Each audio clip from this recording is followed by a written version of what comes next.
Sasabak po ang ilang Pinoy sa prestiyosong Rome Marathon sa Italy. May mga magsisilbi pang pacer o leader ng iba pang mga runner. Nasa frontline ng balitang yan si Ian Suyu. Isang buwan na lang, lalarga na ang makasaysayang Rome International Marathon sa Italia. Magpapahuli ba ang mga Pinoy? Sa katunayan, dose-dosenang overseas Filipino workers na runner ang sasabak sa isa sa mga pinakakilalang 41-kilometer marathon sa mundo. Kabilang na dyan ang Ireland-based health worker na si Rolando Espina. Isa si Rolando sa 6 na Pinoy runners na napili bilang pacer sa marathon. Bilang pacer, siya ang magtatansya kung kailangan bang bilisan o bagalan ang takbo depende sa tarik o layo ng distansya. Matinding challenge daw para kay Rolando na pagsabayin ang training at pagtatrabaho. You have to run it yourself. That's the main point. Bukod sa kanya, sasabak din ng veteran runner na si Ted Magno.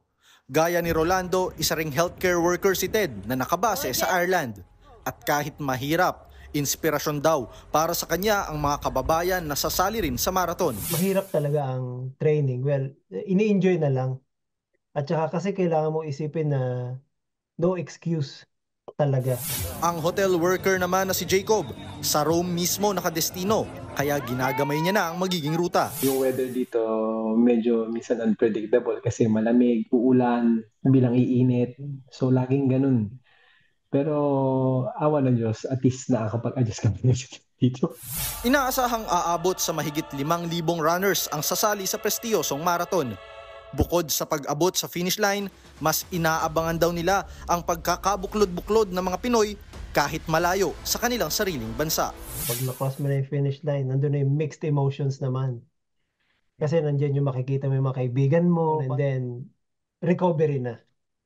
Yung party time, ganyan, yung magkakain kayo sabay-sabay, together yung grupo. Nagbabalita mula sa frontline, Ian Suyu, News 5. Mga kapatid, Andre Felix po. Iba na ang may alam at may pakialam sa panahon ngayon.